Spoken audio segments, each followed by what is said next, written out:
오늘 본문 제목은 예수님의 사랑받는 두 자매 이렇게 잡아봤습니다. 이제 예수님께서 6번에 걸쳐서 기적을 나타내시고 이제 마지막으로 7번째 이 표적을 오늘 본문 내용에서 기적을 행하시고 계십니다. 베다니는 예루살렘에서 남동쪽으로 한 3km 정도 거리에 위치하고 있습니다. 저희들이 도보로 하면 빠르신 분은 3-40분 정도의 아마 도보의 거리가 아닌가 싶습니다. 그래서 예루살렘에서 가깝기 때문에 예수님께서 베다니를 자주 이렇게 들리시곤 하셨습니다. 그리고 베다니는 예수님께서 지역적으로 매우 사랑을 하신 그러한 지역이 되겠습니다. 그리고 예수님께서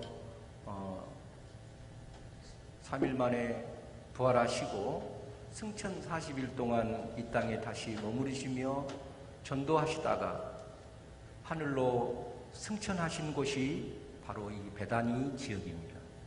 이 베다니는 감람산의 한 기슭에 위치한 참 아름답고 참 귀한 그러한 지역이 되겠습니다. 오늘 본문 내용에서 이제 그 두 자매가 나오는데 아마도 성경에서는 마르다가 먼저 이렇게 관례적으로 나오는 걸 보면 아마 그 마리아가 언니가 되고 마리아가 동생이 되지 않나 이렇게 생각이 됩니다. 그거는 이제 신학자들이 이렇게 얘기를 하는 것이지 성경에서는 누가 언니다 이렇게 말씀하고 있지 않습니다. 그러나 관례나 순서적으로 보았을 때 마르다가 언니가 될 가능성이 높다 이렇게 볼 수가 있겠습니다. 마르다는 정숙한 여인인 것 같습니다. 말수가 적고 듬직하니 묵묵히 소리 없이 일하는 그러한 여인인 것 같고 마리아는 열성적인 여인이다. 항상 분주합니다. 바쁘고 분주하고 열심을 품는 그러한 성품이 되는 것 같습니다. 그리고 나사로가 나온 나사로는 오랍이라고 부르는데 평상시에 지병이 좀 있는 것 같아요. 어떤 지병인지는 알 수는 없는데 이 지병으로 인해서 항상 몸이 쇠약하고 그리고 늘 병치레를 했던 것 같습니다. 그러니까 예수님이 오실 때도 나사로는 지병이 있어서 아마 병에 이렇게 좀 병석에 누워 있었는데도 예수님은 그 나사로를 매우 사랑하신 것 같습니다. 두 자매만 예수님께서 사랑하신 게 아니라 나사로도 예수님께서 사랑하셔서 정말로 오늘 그 찬송가 말씀처럼 정말로 예수님께서 우리 성도님들을 지극히 사랑하시는 그 내용을 찬양으로 이렇게 보면 이 찬송가는 저희들의 마음을 늘 녹이고 그리고 저희 마음을 늘 낮추며 그리고 저희 마음을 기쁜 마음으로 또 평안과 행복한 마음으로 늘 이끌어주는 찬송 같습니다. 저도 이 찬송을 오늘 이렇게 부르면서 눈시울이 좀 적시기도 했습니다. 그만큼 예수님께서 우리 성도님들을 이렇게 지극히 사랑하신다는 사실을 생각하시면 너무 고맙잖아요. 정말로 너무 감사할 일이고 그분을 찬양하지 않을 수가 없는 그러한 마음을 저희들로 하여금 자발적으로 일으키게 하는 그러한 찬송이 아닌가 싶습니다.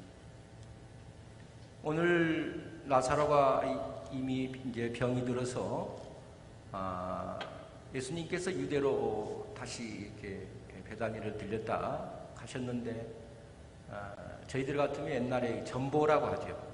인편으로 차량이 없으니까 인편으로 예수님께 그 나사로가 죽었다는 그 사실을 전달하는 것이 하루가 걸렸습니다. 그래서 그렇게 하루 걸리고 또 하루 걸리고 그 다음에 또 베다니에 오시고 그래서 아마 예수님께서 나사로가 죽은 지 한 나흘이 되매 성경에서는 분명히 말씀하고 있죠. 4일이라고. 한 4일 나흘이 되면 그때 당시도 마찬가지지만 시체가 이미 부패의 냄새가 나고 또 이미 시신이 부패가 되어 있었습니다. 그래서 제일 좀 불편스럽게 말하는 자매가 마르다가 아니고 마리아입니다. 예수님께서 조금만 더 베다니에 더 머물르셨으면 우리 오라비가 죽지 않았을 텐데 예수님께서 베다니를 떠나가셨기 때문에 우리 오라비가 이렇게 죽었나이다. 그래서 엄청 이렇게 마리아는 오라비 죽음에 있어서 슬퍼하고 그리고 괴로워하고 그리고 예수님께 이렇게 불편한 심경을 내비친 그 자체도 예수님을 물론 엄청 사랑하고 이 마리아는 예수님 발등에 향유를 부어서 본인의 머리카락으로 그 향유를 발을 씻겼습니다. 그 주위에서 이 비싼 향유를 가난한 자들에게 나눠주면 엄청 좋을 건데 이 비싼 향유를 왜 예수님 발등에 이렇게 허비하느냐 주위에서 이렇게 했을 때 예수님께서는 가만두어라. 예수님께서는 그 마리아의 정성과 그리고 그의 열심을 굉장히 칭찬하셨습니다. 우두거니 마르다처럼 정숙하게 묵묵하는 것이 아니라 예수님의 사역은 교회도 마찬가지지만 열심을 품어야 합니다. 그 열심을 통해서 자발적으로 사역에 참여하고 그리고 봉사하고 스스로 자발적으로 주님 전을 위해서 희생하고 봉사하는 것이야말로 주님께서 가르쳐 주신 사랑입니다. 예수님의 사랑을 받지 않은 자가 아무도 없습니다. 우리 오래된 연로하신 성도님들은 예수님의 사랑을 듬뿍 받으셨어요. 넘치도록 받으셨어요.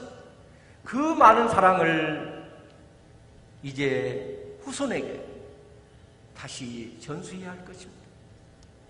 후손들이 정말로 내 눈이 감길 때 이 땅에서 하직할 때 우리 성도님들의 소원은 무엇이겠습니까? 다 주위도 사랑하고 또 여러 어려운 자도 어려운 이웃들도 다 사랑하는 것도 다 중요하지만 가장 목전에서 죽음을 앞두고 손하는 바는 무엇이겠습니까? 바로 자녀들의 축복입니다. 이 땅을 떠날 때 자손들에게 자식들에게 자녀들에게 축복해 주는 것 이상으로 그 큰 축복은 없습니다. 가장 바람직한 현상입니다. 자녀가 잘 되기를 바라지 않는 성도님이 있습니까? 없습니다. 아무도 없습니다. 동물들도 자기 새끼를 그렇게 보호하고 사랑합니다. 그러나 저희는 피조물은 영장의 동물인 만물의 영장인 인간이기 때문에 더더군다나 자녀를 위해서 축복을 많이 해주셔요. 그 축복의 지름길은 바로 주님 앞에 늘 목 놓아서 기도하는 것입니다. 예수님의 사랑을 받았기에 그 사랑을 자녀들을 위해서 축복으로 기도로 이어지게 해야 할 것입니다. 그게 우리 성도님들의 도리가 아니겠습니까? 내 자녀가 내가 이 땅에서 떠나 하직하고 없을 때 빈자리가 될 때 자녀들이 축복의 축복을 받아야 되지 않겠습니까? 자녀가 잘 되는 것은 우리 성도님들의 큰 소망일 것입니다. 믿음다움으로 소망일 것입니다. 그리고 바라는 소원일 것입니다. 자녀 잘 되기를 바라는 것이 우리 오래된 연로하신 성도님들의 소원이 아니겠습니까? 바로 그 소원은 예수님의 사랑을 받으셨기에 그 사랑을 자녀에게 전달하고 전수하는 것입니다. 오늘 성경 말씀의 이 내용은 사랑입니다. 처음도 사랑이고 진행도 사랑이고 마지막 결론도 사랑입니다. 예수님 자체가 생명이시지만 그분은 사랑이십니다. 사랑하시기 때문에 피조물인 저희들에게 천국 복음을 전달해 주셨고 그리고 천국의 도를 저희들에게 일깨워 주셨습니다. 바로 사랑입니다. 물론 에로스 사랑이 여러 사랑이 있지만, 그러나 그분의 사랑은 무조건적인 사랑입니다. 저희들이 사랑을 달라고 하셨습니까? 그런 성도님도 계실 수 있습니다. 그러나 예수님께서 사랑을 베푸셨습니다. 저희의 의지와 자유의지와 관계없이 그분은 사랑을 저희들에게 베풀어 주셨습니다. 그 사랑이 있기에 오늘 저희들이 생명이 있는 것입니다. 오늘 본문 말씀에 9절 10절에 예수님께서 낮 12시면 화나잖아요. 그 환한 빛 가운데는 실족하는 이가 없습니다. 그러나 밤에는 실족한다고 예수님께서 9절 10절에 분명히 성경에서 말씀하고 계십니다. 그 말씀은 예수님 자체가 빛이시다는 것입니다. 자연의 현상의 빛이 아니라 생명의 빛이시다는 얘기입니다. 그분이 저희들에게 생명을 오늘도 공급하시고 저희에게 생명을 베풀어 주고 계십니다. 바로 생명을 주시는 분이 사랑이 아니십니다. 사랑. 저희 성도님들을 너무도 귀히 사랑하시기 때문에 예수님은 오늘도 저희들에게 생명의 빛을 저희들에게 주시고 계십니다. 이 생명의 빛을 저희들이 간과해서는 안 됩니다. 저희는 언젠가는 이 생명이 이 땅에서 하직하게 되어 있습니다. 나이가 젊어도 그렇습니다. 나이가 연장자. 태어날 때는 순서 있게 태어났지만 돌아갈 때는 순서가 없습니다. 감나무 이파리도 땡감도 떨어지고 과거에 제가 한번 말씀드렸습니다. 이게 그냥 현실입니다. 그래서 제가 말씀 개인적으로 드리는 게 아닙니다. 젊은이라고 해서 장수하고 그런 법이 없습니다. 올 때는 순서 있게 왔지만 갈 때는 순서가 없습니다. 요즘 날처럼 사고도 많고 얼마나 불안할 수밖에 없는 그러한 환경입니다. 물론 문명이 발달해서 여러 가지로 저희들이 문화 혜택은 많이 보고 편리할지 모르지만 그에 못지않게 더 불안합니다. 앞이 어두울 수밖에 없습니다. 그 어둠을 헤쳐나가려면 성도님은 어떻게 헤쳐나가셔야 되겠습니까? 바로 그 어둠을 비치시는 분이 예수님이십니다. 예수님의 사랑의 생명의 빛을 저희들이 받지 않고는 이 땅에서 머무를 수 없고 살아갈 수가 없습니다. 그분만이 생명이십니다. 나의 생명이십니다. 나의 사랑. 마르다의 믿음과 신앙도 존중되어야 하지만 마리아의 그 분주함과 열성과 열심을 담은 그 마리아의 자매의 그 성품을 보면 믿음으로도 성경에서 나타나고 있습니다. 온갖 자기의 귀한 것을 부었지 않습니까? 누구에게 부었습니까? 예수님께 부었습니다. 육신으로 생각할 때는 아깝기도 하고 귀하기도 하고 정말 그렇게 허비할 수가 없지요. 옥합이라고 하면 향유로 하면 몇 달, 몇 년에 걸쳐서 모은 그 제물로 그 향유와 옥합을 마련할 수가 있습니다. 때로는 1년 넘게 열심으로 수고하고 노동해서 그 품삯으로 모아서 1년 이상의 품삯으로 그 옥합과 향유를 깨뜨렸다면 우리 성도님들 가능한 일이겠습니까? 너무도 아깝잖아요. 그리고 너무도 귀하잖아요. 물론 금도 귀하지만 귀합니다. 그러나 마리아는 예수님 발등에 그 향유를 깨뜨렸습니다. 그 깨뜨린 마음이 예수님을 사랑하기 때문에 그렇게 하였을 것입니다. 그 사랑은 예수님께로 받은 사랑이었기 때문에 그 마리아가 보답으로 예수님을 사랑하였을 것입니다. 오늘 찬송가처럼 저희들의 영혼과 심령이 다시금 새로워지고, 그리고 예수님의 생명의 빛을 받아야만 살 수가 있습니다. 저희 인력으로는 살 수가 없습니다. 우리 성도님들, 연령에 관계없이 영혼의 생명은 나이가 없습니다. 영혼은 죽지 않습니다. 육은 흙에서 왔기 때문에 흙으로 돌아가지만, 그러나 부활 때는 그 흙으로 갔던 육신도 영혼과 함께 부활하게 되는 것입니다. 오늘 나사로의 이 죽음 앞에서 예수님은 어떻게 성경에서 말씀하고 계십니까? 일어나라 그래서 일어나라. 예수님은 일어나라고 나사로에게 명하셨습니다. 이미 죽은 지 나흘이 되어서 썩고 부패한 육신이지만 예수님께서는 나사로야 일어나라고 걸으라 그랬습니다. 나사로가 헝겊을 들고 걸었습니다. 일어났습니다. 부활했습니다. 이 나사로의 이 부활은 예수님의 앞으로의 십자가상에 달려 돌아가실 예수님의 3일 만에 부활하실 예표입니다. 모형입니다. 그저 나사로의 부활을 간과하는 것이 아닙니다. 예수님께서는 이미 알고 계십니다. 이 나사로의 부활이 예수님의 십자가상에 돌아가시고 3일 만에 부활하신 바로 그 부활입니다.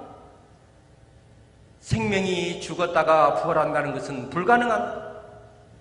어떠한 과학으로도, 어떠한 기술로도, 어떠한 의료와 어떠한 방법으로도 죽은 인간이 다시 부활한다는 것은 저 상식적으로는 불가능합니다.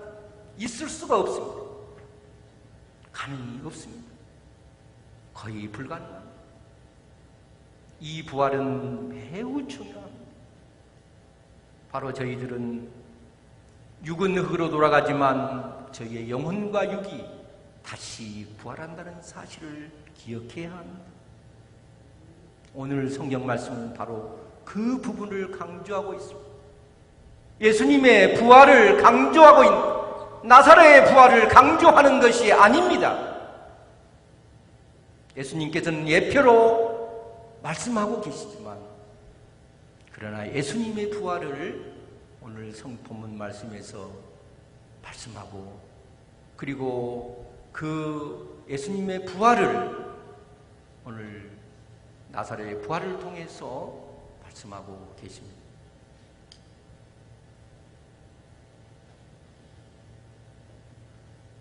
저희들이 개인적으로 육신이 죽었다가 다시 살아도 기적이지만, 그러나 마리아의 그 불편한 말씀을 들어보면, 예수님께서 조금만 더 베다니에 머무셨으면 내 오라비가 죽지 않았을 건데, 그리고 예수님께 정말로 자기의 그 사랑하는 그 마음을 예수님께 표현을 했던 마리아입니다. 인간이기 때문에 정상적입니다. 마리아의 그 표현은 맞습니다. 인간이기 때문에 절벽 같은 그 벼랑 끝에 서면 우리 성도님이나 저나 마찬가지입니다. 마리아처럼 하소연할 수밖에 없습니다. 바로 그게 인간입니다. 나약한 인간이기 때문에 그렇습니다. 평상시에는 아무리 건강하고 정말로 자신만만하고 모든 일들을 다 헤쳐나갈 처럼 그렇게 저희들이 생각하지만, 정말로 절벽이 앞에, 벼랑 앞에 서게 되면 저희들은 마리아보다 더 할 것입니다. 불평이 더 많아질 것입니다. 그렇기 때문에 저희들이 평소에 예수님을 늘 사랑하는 마음, 예수님께로 받은 그 뜨거운 사랑을 늘 저희들의 가슴 속에, 심령 속에 늘 새기고 또 새겨서 그분께서 그 사랑을 저희 피조물에게 부어주실 때 그 사랑을 잘 간직해서 그 사랑을 바로 자손들에게, 자녀들에게 물려줘야 할 것입니다.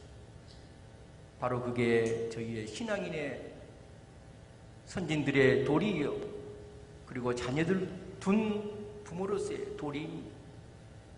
제가 오늘 무척이나 강조를 했습니다.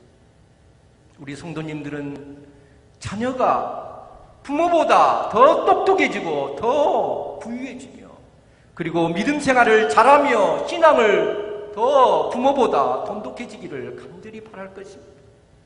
그걸 바라지 않는 부모는 부모가 아닙니다. 그건 가짜 부모입니다. 부모가 아닙니다. 제가 볼 때는 아닙니다. 자녀가 잘 되기를 바랍니다. 그리고 나보다, 부모보다 더 잘 되기를, 행복하기를 바라는 것이 우리 연로한 성도님들의 바람 아니겠습니까? 사실 아닙니까?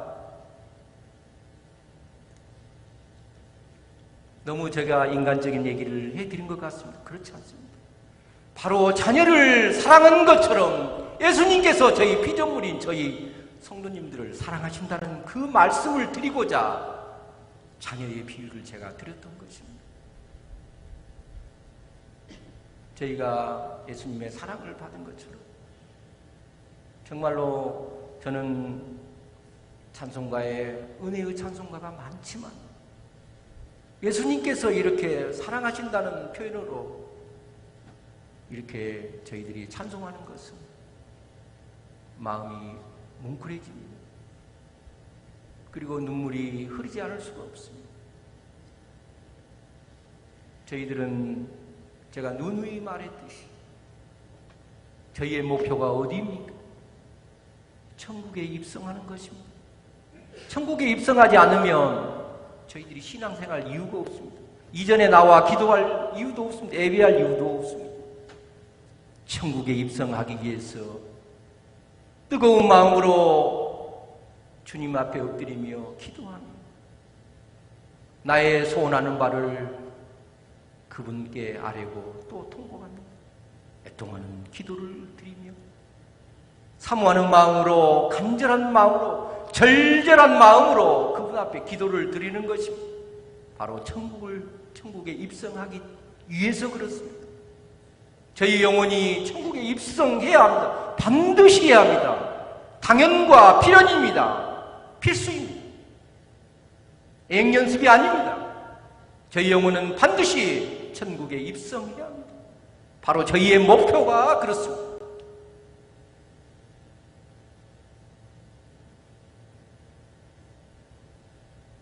제가 오늘 설교를 좀 강하게 톤으로 말씀드린 이유가 있습니다. 창조주신 예수님의 그 크신 사랑을 받은 성도님들께서 자녀들뿐만 아니라 어려운 이웃을 위해서 사랑을 베푸시라 이러는 말씀을 드리는 거죠. 내 영혼이 잘 돼야 주의 영혼에 향해서 전도하게 되고 또 주님의 복음을 전달하는 게 소개를 하는 것입니다. 본인 자신이 주님을 만난 사랑에 경륜이 없으면서 어찌 주의 이웃에 주님을 소개할 수가 있겠습니까? 요즘 날에는 대형교회뿐만 아니라 많은 저희 한국에 있는 교회들이, 지교회들이 전도가 힘들다고 합니다. 전도가 빡빡하다고 합니다. 그러나 그거는 세상 소리입니다. 저희들이 힘닿는 가족이 됐든 주위가 친척이 됐든 최선을 다해서 우리 지상성전에 출석하지 않아도 됩니다. 그 영혼이 구원받을 수 있도록 늘 주님을 소개하고 주님 앞에 늘 아뢰며 예수님을 통해서 구원받을 수 있도록 늘 복음을 증거해야 합니다. 바로 저희들의 소명이자 사명입니다. 늘 마음의 평안과 생명이 되신 예수님 저희의 마음에 늘 가슴에 품고 잘 때나 깨어날 때나 늘 예수님 생각으로 내 심령이 늘 영원히 신앙의 춤을 춰야 합니다. 기쁨으로 평안함으로 늘 저희들이 마음이 설레야 합니다. 예수님을 믿으며 마음이 무디면 안 됩니다.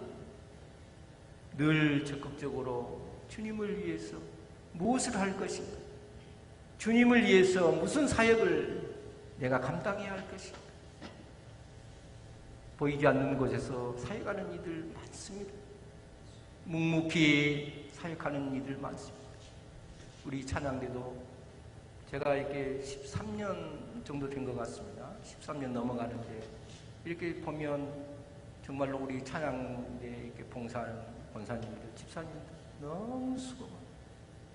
이 찬양이 없이는 안 됩니다. 예수님께서 제일 사랑하시는 것이 이 찬양입니다. 찬송하는 것을 좋아하신다는 말씀입니다. 사랑하신다는 말씀입니다.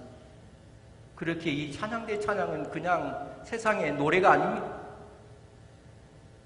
천국 보좌에 울려 퍼지는 귀한 음성입니다. 성경 말씀을 저희들이 중심으로 하지만 이 찬양은 여호와 하나님께서 받으신다는 매우 중요합니다. 정말로 이 찬양을 들을 때마다 늘 저희들의 마음이 포근해집니다. 저희의 웅그러진 이 마음들이 녹아져 내립니다. 이 찬양을 통해서 그렇습니다. 얼마나 이 찬양이 중요한지 모릅니다. 찬양을 통해서 은혜를 받는 것입니다. 그리고 믿음의 뒤안길을 한 번 더 되돌아볼 수 있는 것입니다. 믿음 생활하는데 많은 견인 역할을 해주는 것이 바로 이 찬양입니다. 그렇게 저희들이 찬양을 통해서 저희 영혼이 문이 열리게 되고 심령이 열리게 되며 그리고 주님 앞에 엎드리게 되며 주님의 사랑을 늘 흐느끼며 감사할 수가 있는 것입니다. 오늘 본문 말씀에서 나사렛의 부활을 통해서 예수님의 부활을 말씀하고 계시고 마르다와 마리아를 통해서 그 지극정성에 예수님의 사랑을 받은 피조물로서의 그 사랑을 보답하려는 그 몸부림, 설레임, 바로 그 설레임이 마리아를 통해서 오늘 본문 말씀에서 저희들에게 제시하고 있습니다. 열심을 품고 주님 사역을 위해서 작은 일, 티끌 하나라도 주님을 위해서 열심을 품을 수 있다면 저희 성전에 많은 부흥하는 데 밑거름이 되리라 그렇게 생각합니다. 기도하겠습니다. 사랑이 많으시고 내가 풍성하신 거룩하신 아버지 하나님, 저희들에게 귀한 예배의 시간을 허락해 주시고 장소를 허락해 주셔서 얼마나 감사한지 아버지 앞에 목 놓아서 사랑하는 마음으로 감사만 하게 하여 주옵소서. 이 지산성전에 믿음의 씨를 이터전해 주셔서 지산성전에 모인 주님의 귀한 영혼들을 사랑하여 주시고 지산성전이 부흥하는 것 못지않게 아버지의 자녀의 영혼들이 날로 새로워지게 하시고 아버지의 사랑을 받는 귀한 영혼으로 이 땅에서 아버지의 말씀으로 무장되며 소임을 다할 수 있도록 역사와 은혜를 베풀어 주옵소서. 아버지의 사랑하심에 늘 감사할 수 있는 주님의 귀한 영혼들만 되게 하여 주시고 그들의 자녀에도 늘 축복해 주시고 직장과 사업장에도 큰 축복으로 늘 은혜만을 베풀어 주시옵소서. 어려운 한우들을 위해 기도합니다. 주님의 전인 이 지산정례를 향해 예루살렘 성전을 향해서 기도한 것처럼 병실에서 혹은 거동이 불편해서 주님 전에 나와 기도할 수 없는 이들을 아버지께서 사랑하여 주시고 그들에게도 은혜와 사랑을 베풀어 주옵소서.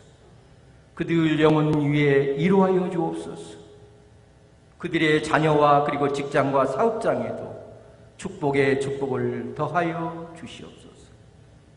저희들 보이지 않는 곳에서 주님 전을 위해서 주님을 위해서 마리아처럼 수고하고 자발적으로 봉사하는 사역에 참여하는 영혼들을 길이길이 사랑하여 주시고 이들을 영혼 위에 사역하는 그 땀방울에 있는 그 영혼 위에 직장과 사업장과 자녀들에게 가정의 큰 축복으로 은혜를 베풀어 주시옵소서.